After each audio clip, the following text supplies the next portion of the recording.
A Fórmula 1. Nenhuma outra categoria tem tantos investimentos em tecnologia. Por isso ela se tornou um laboratório para fabricantes de todos os tipos de componentes. Entre estes componentes estão os pneus. As exigências são muito grandes. Cargas maiores que 1.000 kg força por pneu.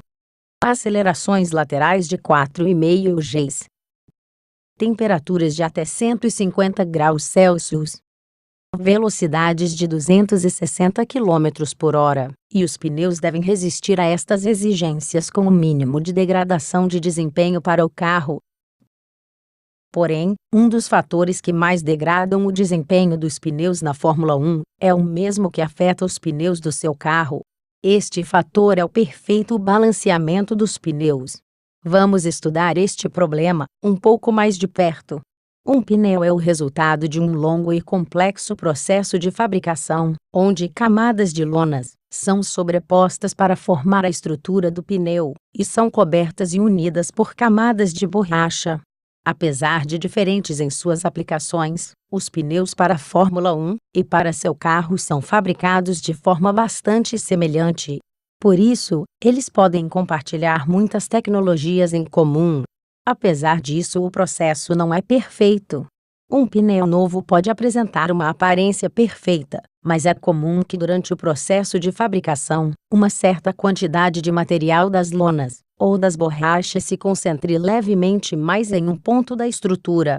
Esta concentração pode ser de uns poucos gramas, mas é suficiente para que o centro de massa do pneu fique deslocado do eixo de rotação do conjunto.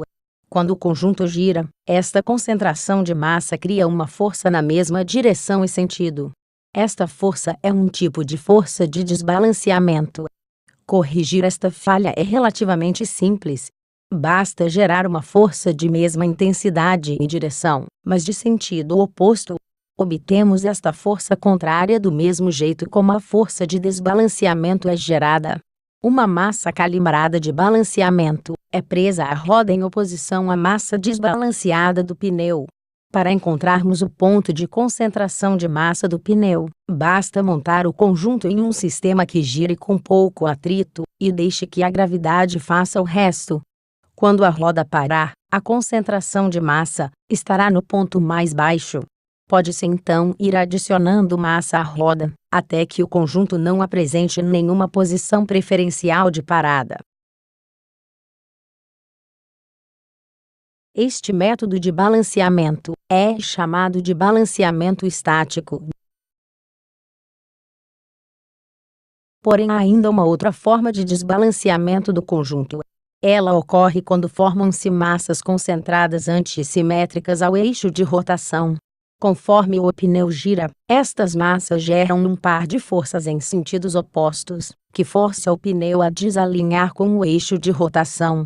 Quando o conjunto gira a 180 graus, a disposição de massas e forças ficam opostas, invertendo o comportamento de desalinhamento.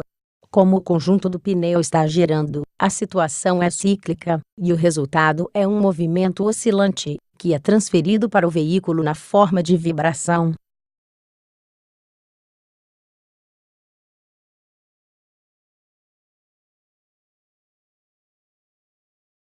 A forma de anular este tipo de oscilação é semelhante ao usado no balanceamento estático. Duas massas calibradas são presas à roda em posições opostas à das massas concentradas. Estas massas gerarão forças que anularão as forças de desbalanceamento. Como as massas concentradas estão em simetria, o método de balanceamento estático não é capaz de detectar este tipo de desbalanceamento. Esta técnica de balanceamento é chamada de balanceamento dinâmico. No mundo real, os pneus sofrem de uma composição destes dois tipos de desbalanceamentos. Manter os pneus balanceados é importante, pois sua falta pode ter consequências danosas. Por ser um fenômeno dinâmico, as forças de desbalanceamento aumentam com o quadrado da velocidade. Assim, um pneu a 10 km por hora tem uma determinada força de desbalanceamento. Quando esta velocidade sobe para 20 km por hora, esta força é amplificada por um fator de 4 vezes. Quando a velocidade sobe para 30 km por hora, a força é amplificada por um fator de 9 vezes.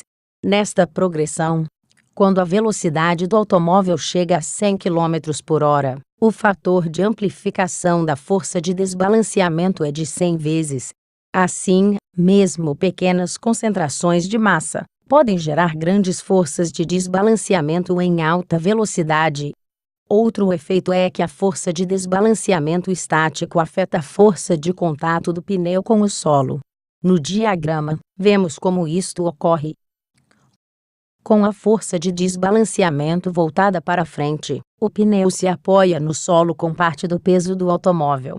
Um quarto de volta do pneu adiante, a força de desbalanceamento se soma ao peso do veículo. Esta maior carga desgasta mais rapidamente a banda de rodagem do pneu naquela posição.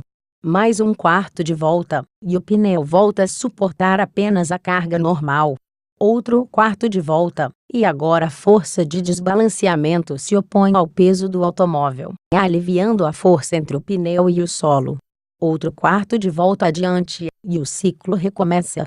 Esta oscilação da força de contato com o solo afeta o comportamento dinâmico do veículo.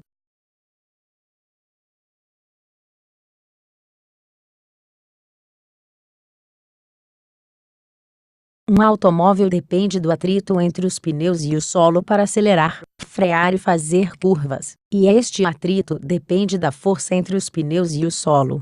Um veículo convencional, que depende apenas do seu peso sobre os pneus, consegue fazer curvas com aceleração lateral máxima da ordem de 1 g. Já carros de corrida monopostos usam aerofólios para aumentarem artificialmente a carga sobre os pneus para gerarem mais atrito. Assim, conseguem acelerações laterais da ordem de 4 gs. A oscilação da força entre o pneu e o solo compromete esta capacidade de aderência e afeta a segurança do veículo, e gera o desgaste prematuro de outros componentes importantes, como molas e amortecedores.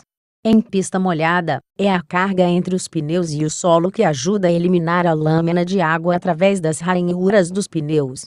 Num pneu com grande desbalanceamento estático, com a banda de rodagem gasta num ponto, e uma menor carga com o solo meia volta depois, criam-se 2 chances do pneu aquaplanar por volta. A atenção sobre o balanceamento dos pneus é permanente, pois as condições são sempre agressivas, e o pneu pode desbalancear com o uso. O balanceamento dos pneus é um procedimento barato, e gera conforto, segurança e economia. Não deixe de fazê-lo regularmente.